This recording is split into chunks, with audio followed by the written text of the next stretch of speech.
여러분 안녕하세요. 이번 강의에서는 딥러닝을 위한 하드웨어와 딥러닝 코드 구현 및 수행을 위한 파이토치와 텐서플로우를 알아보도록 하겠습니다. 오늘의 영상에서 다루는 내용의 범주는 다음과 같습니다. 딥러닝은 계산량이 많이 들기 때문에 하드웨어 수준에서의 최적화가 필요합니다. 즉, 좋은 하드웨어를 갖춰두면 계산을 더 빠르게 진행할 수 있는 것이죠. 아무쪼록 딥러닝 공부를 하는 데 있어 기초적인 하드웨어에 대한 지식을 가지고 있으시면 여러모로 도움이 됩니다. 딥러닝 소프트웨어를 구동하는 하드웨어를 살펴보기 위해 본체를 살펴보도록 하겠습니다. 좌측 상단에 은색 방열판이 보이는데요. 그 아래 이와 같은 CPU라는 디바이스가 존재합니다. CPU는 이미 알고 있겠지만 중앙 처리 장치이고요. 컴퓨터가 구동하는 데 필요한 모든 연산을 담당합니다. 방열판 밑부분에 이렇게 GeForce GTX라고 쓰여진 글씨 보이시나요? 해당 디바이스가 GPU, 바로 그래픽 카드입니다. 딥러닝이라는 분야가 떠오르기 전에는 모니터와 연결하여 출력 장치로 사용했었고, 화려한 그래픽이 필요할수록 고사양의 그래픽 카드가 필요했었습니다.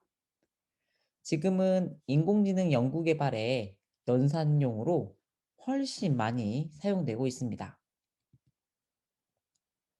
그래픽 카드를 만드는 유명한 회사는 엔비디아와 AMD가 있습니다. 엔비디아는 지포스 시리즈로 유명하고 AMD는 라데온 시리즈로 유명합니다. 모니터 출력, 즉 게임 유저들을 위한 그래픽 관점에서의 그래픽 카드 선호는 호불호가 이제 많이 갈렸었는데요. 그러나 연산용 그래픽 카드에 대한 선호도는 엔비디아가 압도적으로 많습니다. 왜냐하면 엔비디아에서 2006년에 쿠다라는 과학 계산용 코드 프레임워크를 개발하였고, 파이토치 혹은 플로우와 같은 딥러닝 프레임워크에서 인공신경망과 관련된 빠른 연산을 지원하기 위해 엔비디아의 쿠다 프레임워크를 활용하고 있기 때문입니다. 자, 사람들이 왜 GPU라는 디바이스를 연산용으로 사용하려 하는 것일까요? 지금 보고 있는 이 지표는 달러당 기가플롭 가능수에 대한 그래프입니다. 그 초당 계산 가능한 부동소수점의 수라고 생각하시면 됩니다. 즉, 가격에 따른 연산 가능수를 살펴볼 수 있는 그래프에 해당됩니다.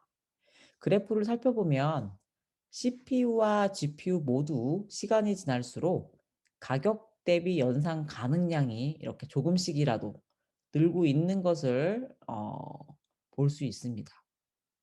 근데 GPU는 이와 같이 부동소수점 연산 가능수가 지수적으로 증가하는 것을 알 수 있습니다. 이런 상황이라면 범용 과학 계산을 위해 우리가 GPU를 사용하지 않을 이유가 없겠죠. 그렇다면 CPU와 GPU 모두 연산 처리 장치인데 어떤 차이가 있는 것일까요?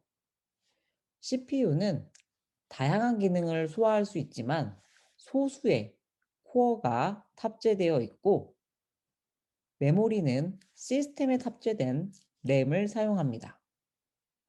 따라서 32비트 부동소수점 연산에 대해 1초에 여기 4.8테라번 계산이 가능합니다. 이 GPU라고 하는 녀석은 CPU처럼 다양한 기능을 소화할 수 없습니다. 그러나 부동소수점 연산에 특화되어 있어 하나의 장치에 이와 같이 많은 코어가 탑재되어 있습니다. 더불어 그래픽카드는 전용 메모리가 이와 같이 별도로 부착되어 있고 32비트 부동 소수점 연산에 대해 1초당 16.3 테라번 계산이 가능합니다. 지금부터는 GPU를 좀 더 자세히 살펴보도록 하겠습니다. 해당 그림은 RTX 타이탄이라는 그래픽 카드인데요. 이 5번의 숫자가 있는 부분이 그래픽 카드에 부착되어 있는 별도의 메모리 부분입니다.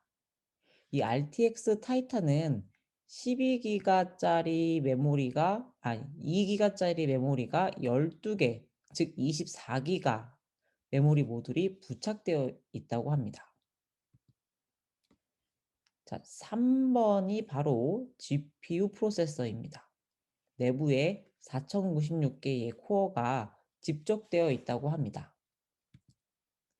그렇다면 4096개의 코어가 어떻게 집적되어 있는지 구조를 살펴보도록 하겠습니다. 이 GPU 프로세서 내에는 이렇게 멀티 프로세서라고 불리워지는 모듈이 총 72개가 있습니다. 또 이 스트리밍 멀티 프로세서 하나를 이렇게 확대해서 들여다보면 요 SM마다 32비트 부동 소수점 연산을 할 수 있는 코어가 총 64기가 존재합니다. 그렇다면 1초 동안 연산할 수 있는 부동 소수점 연산 수를 구해보면 하나의 GPU에는 스트리밍 멀티 프로세서가 72개, 그리고 하나의 스트리밍 멀티 프로세서마다 FP32 연산을 할 수 있는 코어가 64개, 헤르츠 사이클마다 두 번의 부동 소수점 연산이 가능하고 해당 GPU가 초당 1.77GHz로 동작하므로 이를 모두 곱해주면 1초당 16.3테라번의 부동 소수점 연산을 할 수 있다는 계산이 나옵니다. 근데 지금까지 설명한 계산 방식이 일반적인 그래픽 카드의 초당 연산량입니다. 그런데 RTX 타이탄은 일반적인 GPU와 다르게 딥러닝 연산을 가속화하는 하드웨어 구조를 가지고 있습니다. 그게 바로 텐서 코어라는 것입니다. 여기 보이시죠? 요 텐서 코어라고 쓰여 있네요. 코어 하나가 4x4 매트릭스 3개에 대해서 A 곱하기 B 플러스 C라는 연산을 하나의 클락, 원 클락 사이클에 전파할 수 있는데요. 결과적으로 텐서코어는 초당 130 테라번의 부동 소수점 연산이 가능합니다. 즉 쿠다 코어를 가지고 텐사 코어를 활용할 수 있는 엔지니어는 초당 130 테라번의 부동 소수점 연산을 할 수 있게 되는 것입니다. 교수님, 저는 쿠다 프로그램을 할 줄 모르는데요. 그럼 GPU를 효율적으로 사용할 수 없는 것인가요? 아니요, 괜찮습니다. 우리는 파이토치 혹은 텐서플로우와 같이 이미 쿠다 프로그램이 되어 있는 딥러닝 프레임워크를 사용할 것이기 때문이죠. 정리해 보도록 하겠습니다. GPU는 스탠다드하게 16.3테라번 연산이 가능하고요. 텐서 코어까지 활용하게 되면 130 테라번 연산이 가능합니다. 자, 앞서 GPU가 범용적 과학 계산에 널리 사용되고 있다라고 이야기했는데요. 이때 이야기하는 과학 계산이 바로 앞에 보고 계시는 매트릭스 연산에 해당됩니다. A 곱하기 C 요소 요 하나하나를 만들기 위해서 두 개의 행렬에서 각각 한 개의 행과 한 개의 열을 내적해야 합니다. 결국 A 곱하기 C개를 내적 진행해야 하는 것이고 모두 독립적으로 수용될 수 있죠. A 곱하기 C의 요수에 대한 연산을 GPU 안에 코어 하나하나에 나누어 넣습니다. 그리고 각각 코어를 내적 연산하는 것이죠. 이것을 우리는 싱글 인스트럭션이라고 합니다. 또한 코어 하나하나들이 액세스하는 행렬의 위치가 각각 다르기 때문에 우리는 이것을 멀티플 데이터라고 이야기합니다. 따라서 GPU의 병렬 연산 패러다임은 싱글 인스트럭션 멀티플 데이터 패러렐리즘이라고 하기도 합니다.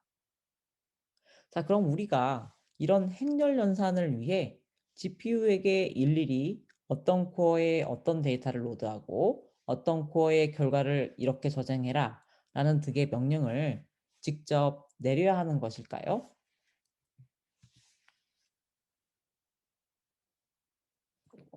그렇지 않습니다. 우리가 직접 어떤 코어가 어떤 일을 수행하도록 지시하지 않아도 쿠다가 알아서 해당 작업을 진행해 주도록 설계되어 있습니다. 혹시 이런 내용의 디테일이 궁금하시다면 쿠다 프로그래밍 관련 서적을 읽으시면 도움이 될 것 같습니다. 자, 만일 더 많은 연산을 하고 싶으면 어떻게 하면 될까요? 슬라이드 그림에서 보는 것과 같이 여러 개의 GPU를 장착하여 사용하면 됩니다. 우리는 보통 여러 개의 GPU가 달려있는 장비를 서버라고 부르고 일반적으로 서버 하나에 GPU 8개 정도를 장착합니다.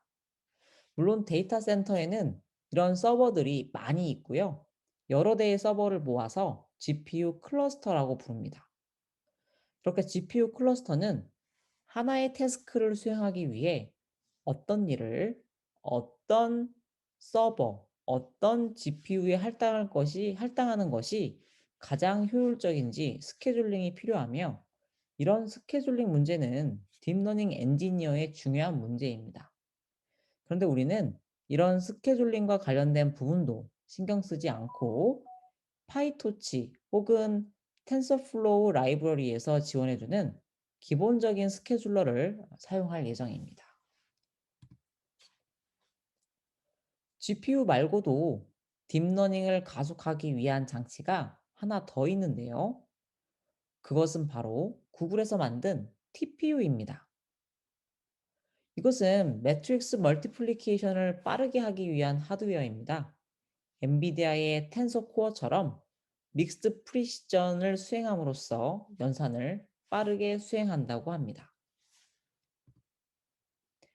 자, TPU는 GPU와 달리 시중에서 구입할 수 없고요. 구글 클라우드에서만 사용해 볼 수 있으며 여러분은 구글 콜앱에서 사용해 볼 수 있습니다. TPU는 최근에 버전 3도 나왔는데요. 버전 2에 비해 초당 처리 가능한 연산량이 높아지면서 시간당 사용 요금이 이와 같이 8불로 올랐다고 합니다. TPU 버전 3, 즉 3도 256개를 이어서 서버 1개를 만들 수 있다고 하는데요. 아무래도 TPU는 구글에서 만들었기 때문에 텐서플로우 라이브러리가 가장 잘 동작한다고 합니다. 그렇다면 구글에서 개발한 텐서플로우는 TPU 위에서 가장 잘 돌아가지만 파이토치의 경우는 어떨까요? 물론 파이토치에서도 이와 같이 GitHub 리파지토리를 살펴보면 TPU를 올리기 위한 여러 가지 시도들이 나타나고 있다고 합니다. 하지만 아직 완벽하게 지원을 하고 있는 것 같지는 않아요. 자, 이것으로 딥러닝 하드웨어인 CPU, GPU, TPU에 대한 소개를 마치도록 하겠습니다. 이제부터는 딥러닝을 위한 소프트웨어를 살펴보도록 하겠습니다. 자, 딥러닝 프레임워크란 무엇이죠? 네, 이미 검증된 수많은 라이브러리와 사전 학습까지 완료된 다양한 딥러닝 알고리즘을 제공하여 개발자가 이를 빠르고 쉽게 사용할 수 있도록 도와주는 것을 말합니다. 자, 맨 처음에는요. 이렇게 맨 왼쪽 보실게요. 카페 토치 시아노가 있는데 맨 처음에는 UC 버클리의 카페가 그리고 NIU와 페이스북의 토치, 그리고 몬트리올 대학의 시아노가 있었습니다. 딥러닝 초기에는 이와 같이 주로 학계에서 딥러닝 프레임워크를 개발했었습니다. 그런데 현재는 이렇게 가운데서 보시는 것 같이 IT 회사 전문 엔지니어들이 이를 유지보수하고 있습니다. 카페는 카페2로 발전해서 페이스북에서 관리하고 있으며 파이토치 역시 페이스북에서 유지보수하고 있습니다. 마지막으로 텐서플로우는 구글에서 주도적으로 유지보수를 담당하고 있습니다. 지금 가장 많이 사용되는 것은 파이토치와 텐서플로우이고요. 본 수업에서는 파이토치와 관련된 이야기를 주로 다룰 예정입니다.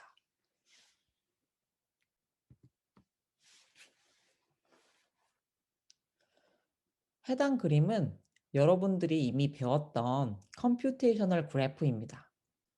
딥러닝 프레임워크는 이런 컴퓨테이셔널 그래프를 컴퓨터상에서 어떻게 구현하느냐가 핵심이라고 볼 수 있습니다. 자, 딥러닝 프레임워크들은 세 가지 포인트를 만족해야 하고 이런 세 가지 포인트의 지원 정도 혹은 유무에 따라서 개발자들이 해당 프레임워크를 선택하기도 하고 선택하지 않기도 합니다. 한번 알아보도록 할게요.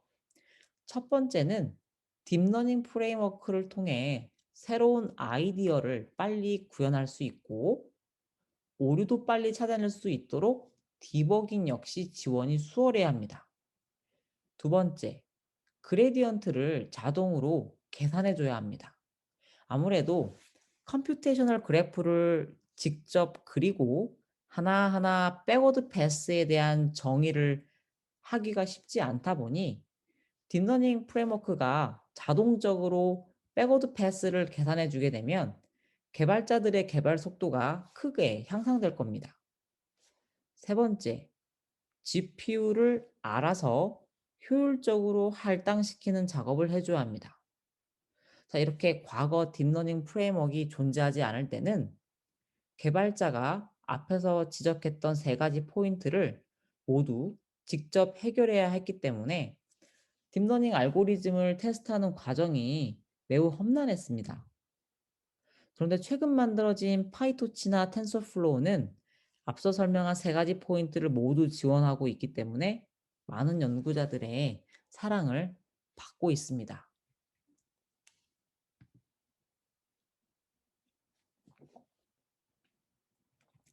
그럼 연구자들 사이에서 사랑받고 있는 파이토치에 대해서 알아보도록 하겠습니다. 파이토치와 같은 딥러닝 프레임워크를 사용할 때는 반드시 버전을 잘 확인해야 합니다. 왜냐하면 버전이 조금씩 바뀌는 경우 연산 결과가 바뀌기도 하기 때문입니다. 예를 들어 랜덤 시드를 다루는 방식, 즉 알고리즘이 바뀌게 되면 같은 코드를 다루어도 버전의 차이로 정확하게 같은 결과 값을 확보하기가 어렵습니다.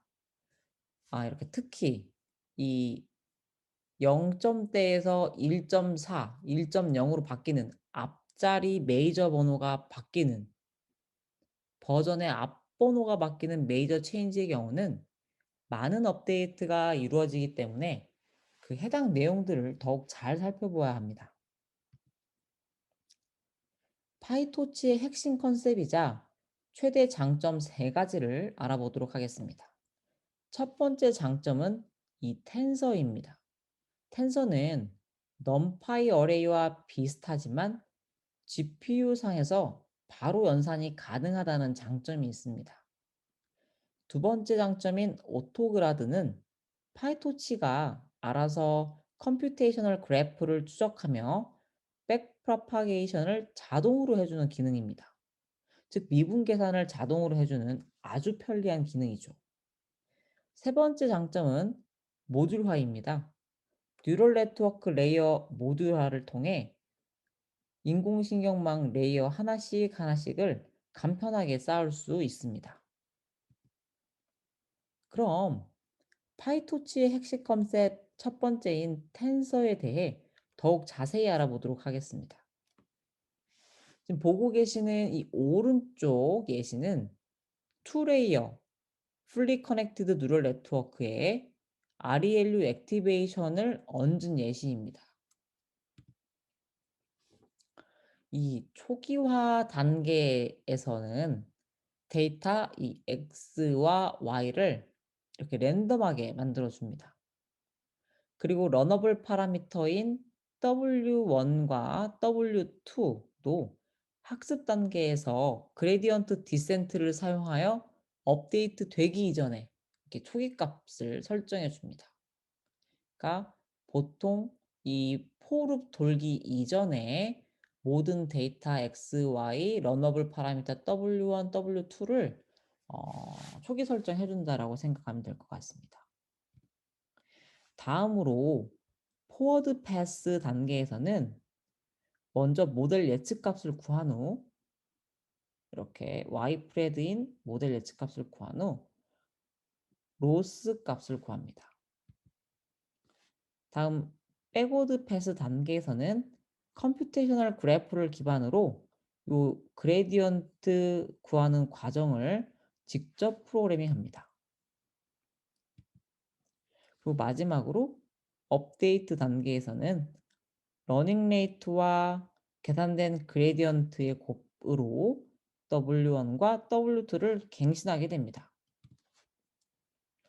앞서 설명했던 투레이어 풀리 커넥티드 뉴럴 네트워크를 CPU가 아닌 GPU에서 돌리려면 다음과 같은 세팅이 필요한데요.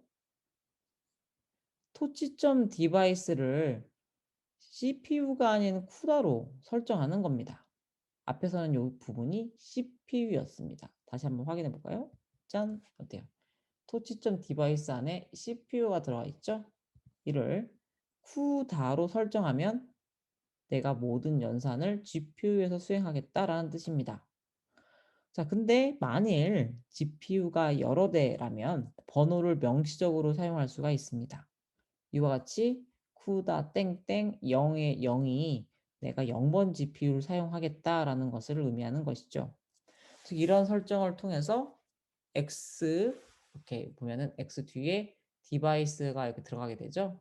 따라서 X, Y, W1, W2 모두 어, 본 예시에서는 일반 메모리가 아닌 GPU 메모리에 올라가게 됩니다. 파이토치 핵심 컨셉 두 번째, 오토그라드에 대해 알아보도록 하겠습니다. 오토그라드 모듈을 활용하면 앞에서 다룬 파이토치 코드가 얼마나 간단하게 쓰여지는지 확인할 수 있습니다. 먼저 W1과 W2를 정의한 방법을 살펴보면 이 차이점이 좀 있는데요. X와 Y에는 이 required grad라고 하는 옵션이 들어가 있지 않고 러너블 파라미터인 W1과 W2에만 이 옵션이 설정되는 걸 알 수 있습니다. 이렇게 해당 옵션을 설정해야 요 W1과 W2에 대해서 자동으로 미분을 그러니까 그 그레디언트 미분값을 계산하겠다는 것이죠. 것이라고 설정하는 것입니다. X와 Y는 데이터이기 때문에 X, Y에 대한 그레디언트 값은 필요하지 않습니다. 하지만 W1과 W2는 학습을 통해 결정되는 파라미터이므로 그레디언트 계산이 필요하죠. 즉 변수 선언 시에 require grad를 1로 설정해 주는 것은 해당 파라미터가 러너블 파라미터이고 백워드 패스 수행 시 그레디언트 계산이 필요하다고 명시적으로 설정하는 작업에 해당됩니다. 다음 이 포워드 패스 단계는 이전과 똑같이 구현합니다. 그러나 오토그라드를 켰기 때문에 파이토치가 로스까지 가는 컴퓨테이셔널 그래프를 파이토치가 알아서 추적을 하게 됩니다. 세 번째 부분인 요 백워드 패스 단계는 코드 한 줄로 아주 간단하게 구현됩니다. 앞에서는 직접 연구 개발자가 어 매뉴얼리 작성해 놓은 여러 줄의 코드를 사용했다면, 파이토치의 이 오토그라드라는 걸 통해서 우리는 loss.backward라는 함수를 호출함으로써 백워드 패스 방향으로 그레디언트를 모두 계산하여 W1, W2의 그레디언트도 함께 계산하게 됩니다. 오토그라드는 중요한 부분이므로 조금 더 자세히 살펴보도록 하겠습니다. 현재 슬라이드에서 이 빨간 박스 부분을 보면 입력으로 들어온 요 x와 러너블 파라미터인 w1을 매트릭스 멀티플리케이션 하고, 다음으로 요 클램프 민 제로를 통해 w 곱하기 x 곱하기 w1과 이 연값 중에서 큰 값을 선택하도록 합니다. 즉 이는 이 여기 x 닷 가로 열고 w1 가로 닫고 닷 클램프 가로 열고 민은 0 가로 닫고는 활성함수 ReLU까지를 포함하여 구현해 놓은 것입니다. 자, ReLU 액티베이션을 씌운 결과와 이 W2를 곱하여 매트릭스 멀티플리케이션을 한 결과를 이렇게 Y 프리드라고 정의하고, 앞에서 계산한 실제 앞에서 계산한 요 Y 프리드 값과 실제 Y 값을 뺀 뒤 제곱하고 더해준 값을 이렇게 로스라고 정의합니다. 즉 파이토치는 각 연산을 진행할 때마다 왼쪽 요 그림과 같이 컴퓨테이셔널 그래프를 그려 나갑니다.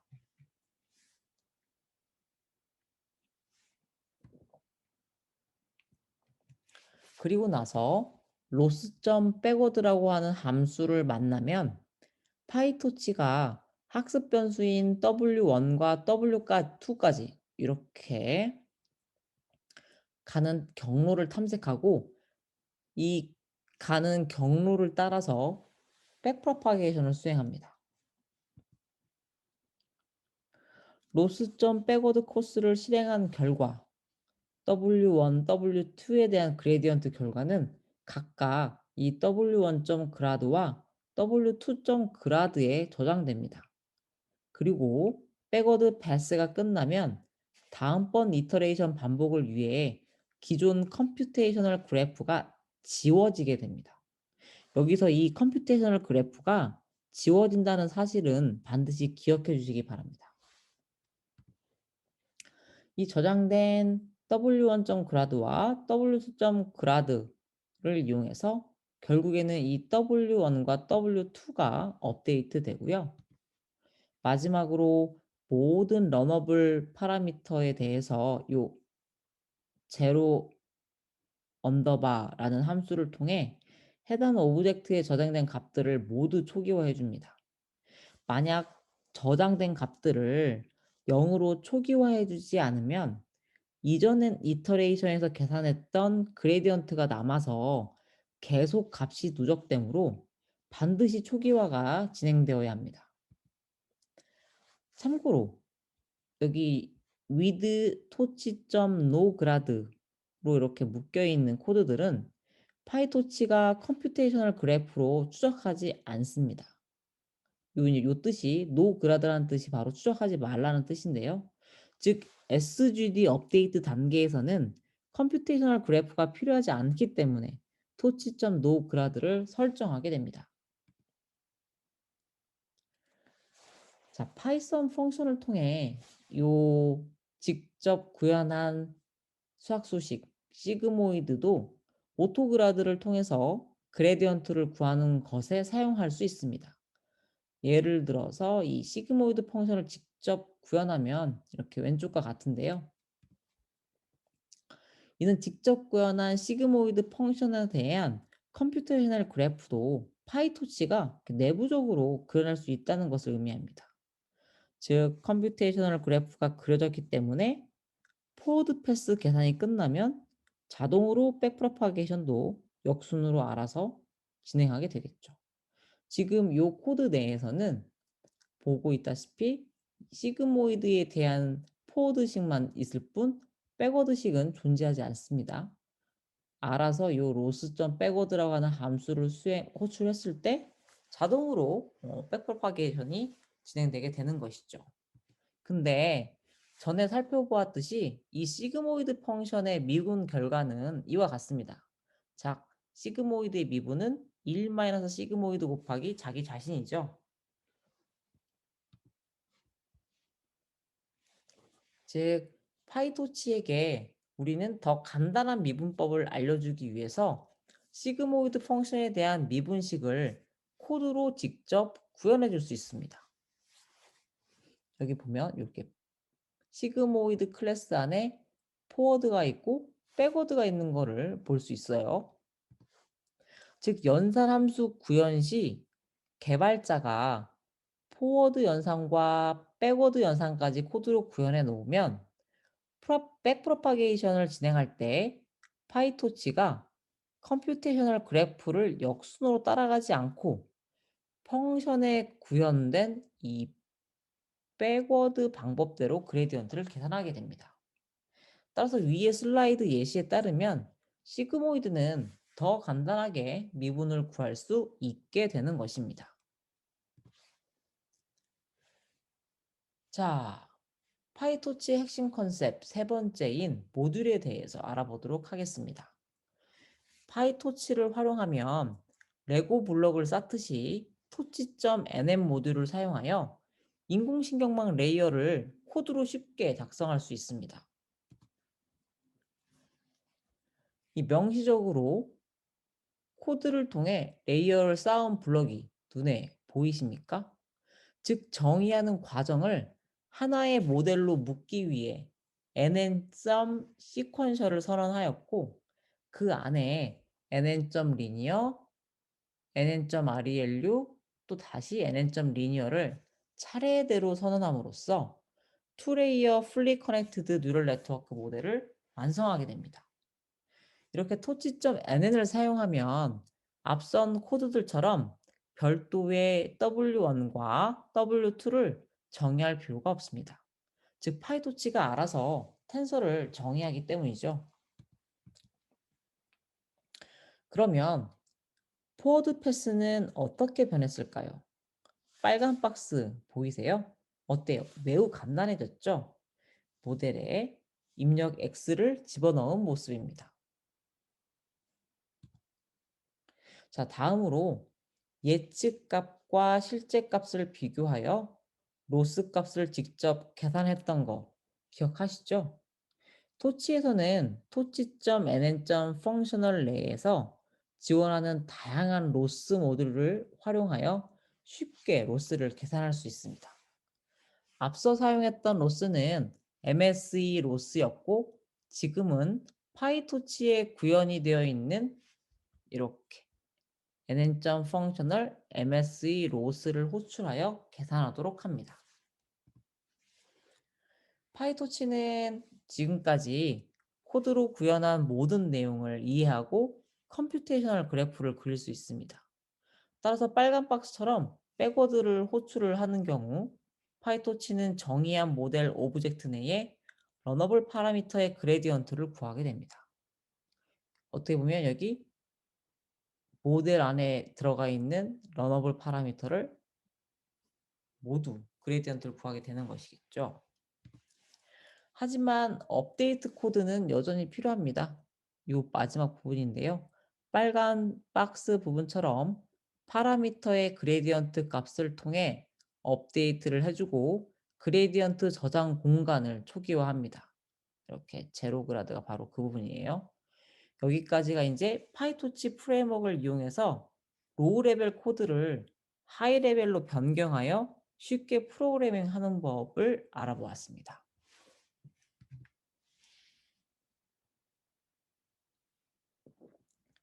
그런데 우리는 최적화 방법으로 SGD 이외에도 아담과 RMS 프랍 등 다양한 방법을 배웠는데요. 이런 똑똑한 최적화 방법을 도입하려면 어떻게 해야 할까요? 네, 물론 여러분이 직접 로우 레벨로 하드 코딩 하셔도 됩니다. 그러나 우리는 좀 더 편하게 연구 개발하기 위해 토치.점 옵팀 내 구현된 다양한 옵티마이저를 사용할 수 있습니다. 자, 먼저 옵티마이저를 사용하기 위해서는 이 빨간 박스처럼 포르프 이전에, 즉 포르프 밖에서 객체를 정의해 줍니다.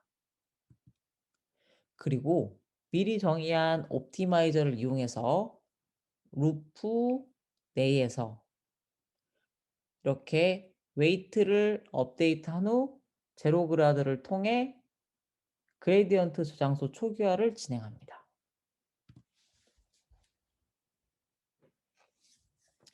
자, 여기까지가 이 파이토치에 들어있는 다양한 옵티마이저를 활용하는 방법이었습니다.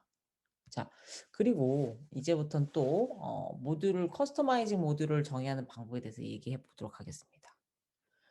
우리가 정의하는 신경망 모델은 시퀀셜하게 쌓는 것만 존재하지 않습니다. 따라서 지금부터 좀 더 다양한 응용을 위해 파이썬 클래스를 이용하여 신경망 모듈을 커스터마이징 하는 방법을 알아보도록 하겠습니다.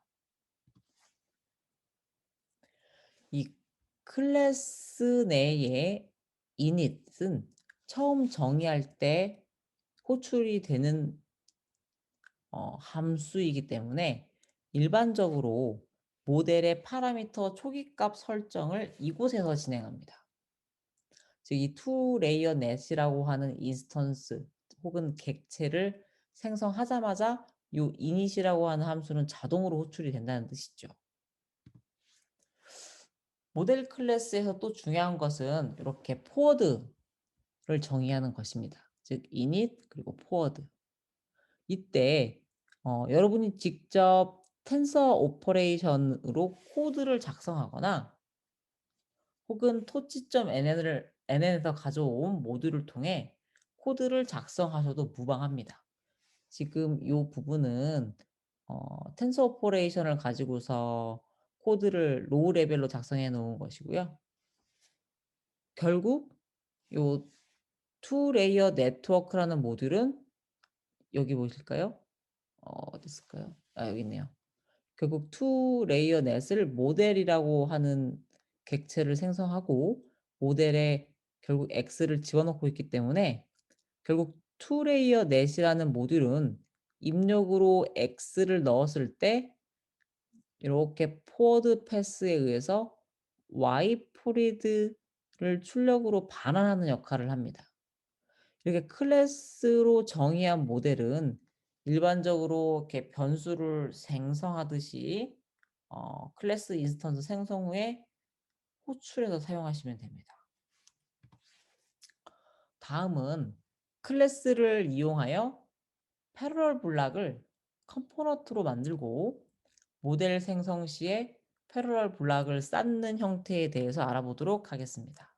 자, NN 시퀀셜을 통해서 네트워크를 쌓을 때 NN 토치 내의 단순 레이어가 아닌 사용자가 정의한 하나의 블락을 쌓고 싶을 때 이와 같은 방법을 사용하면 편리합니다. 볼까요? 이 현재 사용자가 정의한 패러럴 블락 클래스는 이 왼쪽 그림의 컴퓨테이셔널 그래프를 코드로 구현한 것입니다. 어때요? 이렇게 좀 연속적으로 있다기보다 이렇게 중간에 한번 브랜치가 나눠져서 두 가닥으로 나눠졌다가 다시 하나로 만나서 이렇게 내려가죠. 구조가 단순하지는 않습니다. 따라서 우리는 NN 시퀀스를 통해서 요 패러럴 블락을 이렇게 두 개를 읽고 싶을 때 NN 시퀀스로 패러럴 블락 이렇게 여러 개를 쌓아서 신경망 모델을 간단하게 구현할 수 있습니다. 많은 사람들에게 사랑받고 있는 레즈넷 모델과 같은 구조도 이렇게 블락 구조를 정의한 다음에 시퀀셜하게 모듈을 쌓아 나간다면 생각보다 쉽게 모델을 구현할 수 있습니다. 자, 다음으로는 데이터 로더입니다. 이 데이터 로더는 토치.util. 데이터 안에 들어있는 녀석입니다.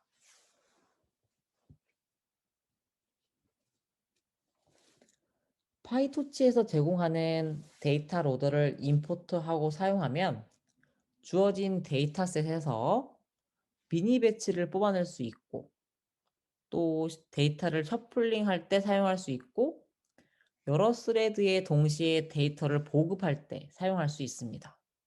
지금 이 빨간 박스 안에 설정은 미니 배치가 이렇게 8로 설정한 모습에 해당됩니다. 데이터 로더를 사용하면 앞서 설정한 미니 배치 값에 따라서 이렇게 X 배치와 Y 배치를 뽑을 수 있는데요. 따라서 이 데이터 로더에서 미니 배치 하나하나에 대해서 루프를 돌릴 수 있게 되어 결국 배치 단위 학습을 편리하게 진행할 수 있게 됩니다.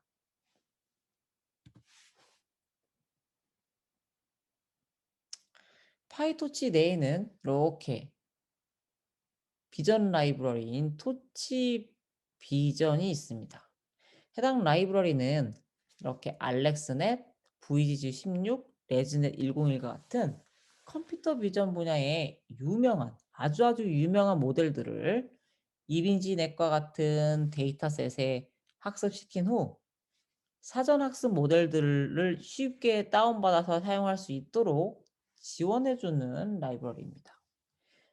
이런 아주 유명한 요 보시면 알렉스넷도 이 프리트레인드 되어졌다. 즉 이미 냉텅이 아니라 이 알렉스넷이라는 모델이 있고 그 모델의 가중치들이 이미 아주 좋은 데이터셋을 가지고서 학습이 되어서 좋은 파라미터로 값을 세팅해서 갖고 있다는 의미입니다. 그래서 이런 사전 학습 모델들은 트랜스퍼 러닝과 같은 전위 학습에 매우 유용하게 활용될 수 있습니다. 앞에서 이미 언급했다시피 파이토치는 백워드 호출 이후 본인이 생성한 컴퓨테이셔널 그래프를 삭제하기 때문에 포루프 안에서 매번 컴퓨테이셔널 그래프를 생성하고 삭제하고 생성하고 삭제하고를 반복하게 됩니다. 이 매번 동일한 그래프를 활용한다는 측면에서 지우고 다시 그리는 것은 매우 비효율적이다라고 생각이 되는데요. 그렇다면 그래프를 지우지 않고 그냥 둘 수는 없는 것인가요? 자, 지금까지 설명해 온 방식으로 살펴보면 먼저 1. 텐서를 생성하고 2. forward 패스에 따라 그래프를 만들고 3.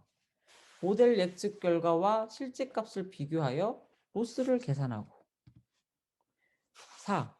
매 이터레이션마다 컴퓨테이셔널 그래프를 만들고 백프랍하고 그래프를 삭제하는 과정을 우리는 이를 다이내믹 컴퓨테이셔널 그래프다라고 부릅니다. 자, 파이토치는 기본적으로 방금 이야기했던 다이내믹 컴퓨테이셔널 그래프를 채택하고 있습니다. 근데 왜 이렇게 비효율적인 방법을 채택해서 사용하고 있는 것일까요? 여러분도 잘 알고 있겠지만 해당 포르프 여기 있는 이런 포르프들은 파이토치 코드인가요? 파이썬 코드인가요? 네, 파이썬 코드이죠. 파이토치 라이브러리는 이와 같이 기본적인 파이썬 코드와 호환성이 매우 좋습니다. 바로 이런 호환성을 보장할 수 있는 이유가 파이토치가 다이내믹 컴퓨테이셔널 그래프를 채택하고 있기 때문이라고 합니다. 자, 극단적인 예시를 살펴보면 파이토치는 루프가 반복되면서 컴퓨테이셔널 그래프가 바뀌는 경우도 대응이 가능합니다.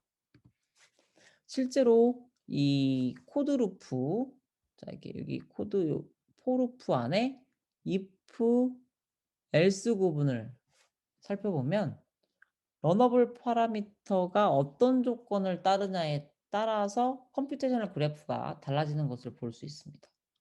자, 이렇게 흔치 않은 상황에도 파이토치는 정상적으로 동작하게 됩니다.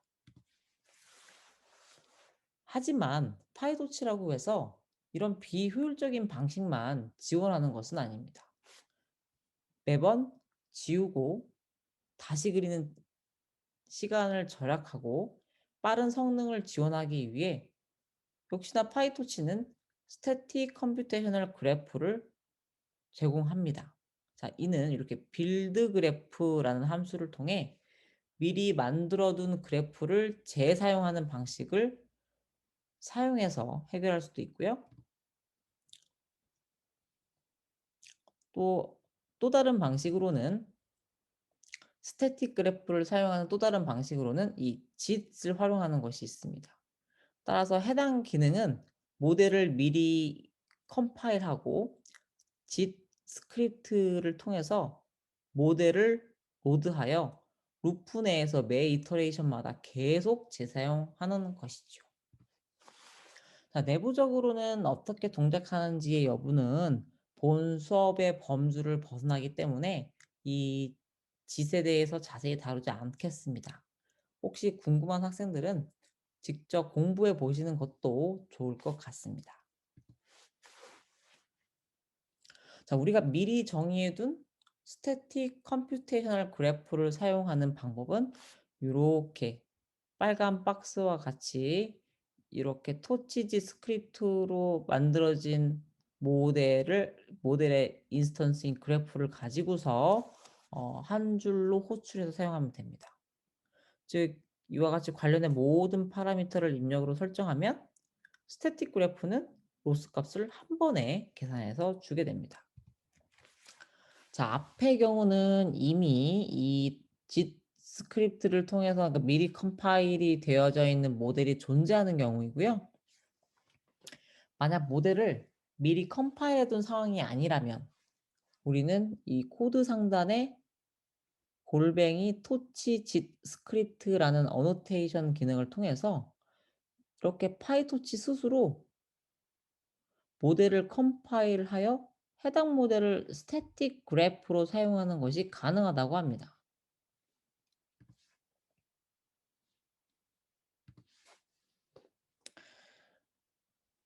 자, 이렇게 좀 정리를 해볼까요? 스태틱 그래프의 장점은 시리얼라이제이션입니다. 그래프를 미리 구현해 둔 경우 전체 계산 과정이 하나의 함수 형태로 컴파일되어 제공되기 때문에 전체적으로 연산이 빨라집니다. 조금 더 설명을 하자면 원래 파이썬과 R은 인터프리터 언어이고 코드 한 줄 한 줄을 하여 운영됩니다. 그런데 이제 이 스태틱 컴퓨테이셔널 그래프를 선정하게 되면 이런 과정이 사라지고 여러 줄의 코드를 하나의 모듈로 컴파일해 두고 운영이 되기 때문에 불필요한 연산을 진행하지 않게 됩니다. 자, 다이내믹 그래프의 장점으로는 연구 개발자가 만든 모델을 디버깅하기 좋다라는 것입니다. 즉 완성된 모델을 사용하여 인퍼런스, 즉 서비스하는 단계가 아니라면 빠르게 모델을 설계하고 문제가 생긴 곳을 빨리 찾는 것이 훨씬 중요하죠. 따라서 모델 자체를 설계하는 우리와 같은 연구 개발자에게는 다이내믹 컴퓨테이셔널 그래프 방식이 매우 유용합니다. 다이나믹 그래프를 활용할 수 있는 사례를 간단히 살펴보면 위의 예시처럼 RNN이 구현할 수 있다고 합니다. 또한 오른쪽 그림과 같이 동적으로 변할 수 있는 구조를 만들 수 있다고 합니다. 또 다양한 것들이 있지만 여기서는 더 이상 언급하지는 않도록 하겠습니다. 자, 파이토치는 이렇게 해서 마무리하도록 하겠습니다. 자, 다음으로 많은 연구자들의 사랑을 받는 또 다른 딥러닝 프레임워크 텐서플로우에 대해서 알아보도록 하겠습니다. 텐서플로우는 1.0과 2.0 버전이 있는데 두 버전이 매우 다릅니다. 텐서플로우 1.0은 스태틱 그래프를 이용해서 디버깅이 매우 불편했습니다. 그러나 텐서플로우 2.0은 파이토치의 장점인 다이나믹 그래프를 지원하기 시작하면서 디버깅이 편리해지기 시작했습니다. 먼저 이 텐서플로우 1.0 버전을 간단히 알아보도록 하시죠. 요 슬라이드에서 볼 수 있는 오른쪽 예시는 앞에서 계속 사용한 투레이어 풀리 커넥티드 뉴럴 네트워크의 모델입니다. 텐서플로우 1.0 코드는 크게 이렇게 두 부분으로 나누어집니다. 첫 번째 부분은 빨간 박스와 같이 컴퓨테이셔널 그래프 정의 단계이고요. 두 번째 부분은 파란 박스와 같이 런하는 단계입니다. 즉 실행하는 단계입니다. 컴퓨테이셔널 그래프를 정의할 때는 먼저 플레이스홀더라는 기능을 이용해서 텐서 쉐입을 정의합니다. 그리고 포워드 패스 단계에서는 여기 요 부분이죠. 이렇게 히든 레이어 그리고 최종적으로 Y 프리딕을 구하는 요 두 줄 포워드 패스 단계에서는 모델식에 의해서 Y 프리딕 값을 구하고 실제 값과 예측 값을 비교하여 최종적으로 로스 값을 구하게 됩니다. 자, 그 다음으로 요 백워드 부분이죠. 다음으로 백워드 패스 단계에서는 컴퓨테이셔널 그래프를 기반으로 로스를 W1과 W2로 미분하여 그레디언트 값을 계산합니다. 자, 마지막 요 파란색 부분인데요. 런하는 단계에서는 tf. 세션을 SESS로 정의한 뒤 요렇게 아래와 같이 수행합니다. 자, 더 이상 텐서플로우 1.0은 앞으로 잘 사용되지 않을 예정이므로 더 자세히 설명은 하지 않고 생략하도록 하겠습니다. 대신 텐서플로우와 같이 스태틱 컴퓨테이셔널 그래프 방식이 디버깅하기 왜 어려운지 살펴보도록 하죠. 일반적으로 딥러닝 프레임워크를 가지고 연구 개발하면서 주로 실수하는 부분은 레이어를 계속 쌓으면서 모델을 설계할 때 레이어 간 행렬의 쉐입이 맞지 않거나 타입 정의에서 오류가 나기 때문입니다.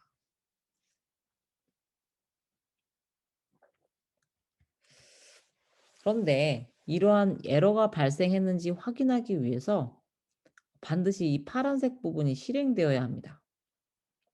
또한 실행하여 에러가 발생했다는 사실을 알게 되더라도 행렬의 쉐입이 맞지 않아서 발생한 에러인지 타입 정의가 잘못되어서 발생한 에러인지 정확하게 알 수 있는 방법이 없습니다.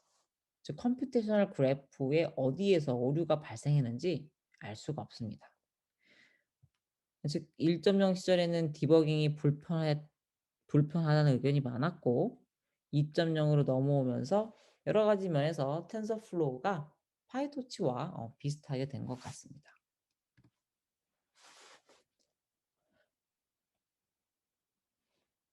자, 빨간 박스를 통해서 변수 정의를 한번 살펴보겠습니다. x, y는 텐서플로우의 랜덤 노멀로 정의하였고 w1과 w2는 이 텐서플로우의 베리어블로 정의하였습니다. 이런 정의의 차이는 파이토치에서 파라미터 그 그레디언트 연산 유무에 따라 사용하면 됩니다. 요 그레디언트 테이프 내에서 요 위드로 시작하는 그레디언트 테이프 요 내부에서의 포워드 패스를 구하면 텐서플로우는 구현된 식에 따라 컴퓨테이셔널 그래프를 생성할 겁니다. 여기 보시면 매트릭스 멀티플리케이션이 있기 때문에 x 곱하기 w1이고 이 x 곱하기 w1과 0 중에서 큰 값을 히든 레이어에 내보내고 이게 액티베이션이죠. 그리고 그 h 곱하기 w2를 통해서 y 프리드를 계산해내고 있네요. 그리고 이 테이프 점 그레디언트를 통해 백 프로파게이션을 자동으로 계산할 수 있습니다. 마지막으로 요 빨간 박스는 그레디언트 디센트 업데이트 단계에 해당됩니다.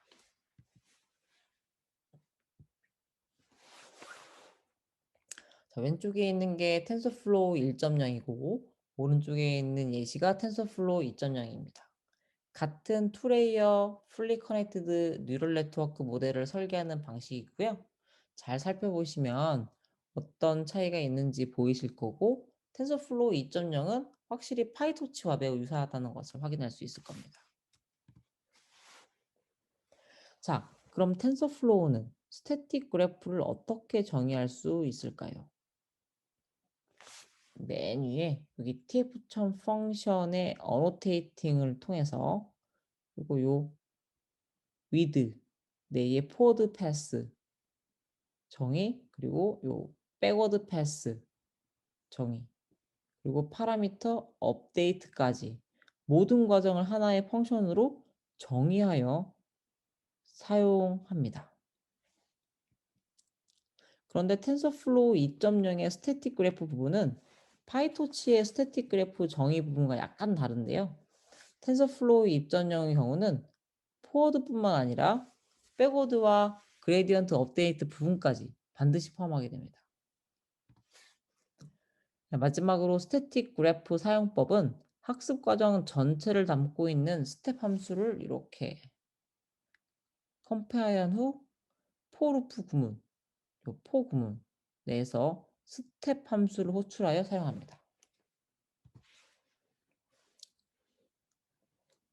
자, 파이토치와 텐서플로우 이외에 하이레벨 API를 제공함으로써 많은 사랑을 받았고 이제는 텐서플로우 2.0 안에 포함된 케라스 프레임워크를 간단히 살펴보도록 하겠습니다. 파이토치에서 모듈을 시퀀셜하게 쌓았던 것과 같이 케라스에서는 모듈을 애드 방식으로 모델이라는 오브젝트의 레이어를 쌓아갈 수 있습니다. 이렇게 모델.add를 계속 반복해서 호출하시면 됩니다. 또한 로스와 옵티마이저도 쉽게 설정할 수 있고 이렇게 with 구문 내에서 이렇게 포워드 계산, 로스 계산, 그리고 컴퓨테이셔널 그래프를 사용해서 백 프로파게이션을 진행합니다. 마지막 코드는 개선된 미분값을 참고하여 파라미터를 업데이트하는 과정을 의미합니다. 커스터마이징 펑션을 구현하면 이렇게 예를 들면 스텝이죠. 훨씬 더 간단하게 전체 그레디언트 계산 및 파라미터 업데이트를 할 수 있습니다. 텐서플로우 2.0에 내장된 케라스의 경우도 파이토치처럼 일반적인 파이썬 문법과 호환성이 높습니다.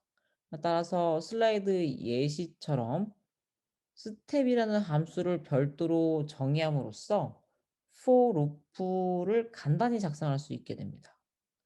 자, 지금까지 우리는 딥러닝 연구 개발자들이 많이 사용하는 파이토치와 텐서플로우에 대해서 알아보았습니다. 앞서 살짝 언급했지만 파이토치는 모델을 직접 설계하는 사람들이 주로 사용하고 있고 텐서플로우는 프로덕션에 가까운 모델 서빙과 모바일 디바이스 내 모델 이식에 주로 사용이 되고 있습니다. 자, 텐서보드. 많은 사람들이 텐서플로우의 장점으로 뽑는 또 하나의 기능은 요 텐서보드입니다. 많은 코드를 작성하지 않고 코드 몇 줄만 추가함으로써 우리는 텐서보드를 통해 학습 도중 이렇게 이 손실함수인 로스가 어떻게 변하는지 그리고 학습 러너블 파라미터인 W1과 W2는 어떻게 업데이트 되고 있는지 쉽게 확인할 수 있습니다. 물론 텐서보드는 텐서플로우에서만 쓸 수 있는 게 아니라 파이토치에서도 사용할 수 있습니다. 다시 한번 파이토치와 텐서플로우의 장단점을 요약해 보면 파이토치는 어, 다이나믹 그래프를 통해 디버깅을 쉽게 할 수 있습니다. 그러나 TPU를 사용할 수 없고 모바일 디바이스처럼 컴퓨팅 자원이 한정된 기기에서 모델을 최대한 압축시켜 빠른 시간 내에 실행할 수 있게 하는 것이 어렵다는 단점이 존재합니다. 텐서플로우 1.0은 디버깅하기가 어렵고 2.0은 나온 지 얼마 안 돼서 사람들 사이에서 컨센서스가 만들어지고 있는 단계입니다. 자, 오늘의 영상에서 딥러닝을 위한 하드웨어로는 CPU와 GPU, TPU를 알아보았습니다. 그리고 마지막으로 딥러닝 코드 구현 및 수행을 위한 프레임워크로 파이토치와 텐서플로우를 간단히 살펴보았습니다. 자, 이것으로 오늘의 영상을 모두 마치도록 하겠습니다. 수고하셨습니다.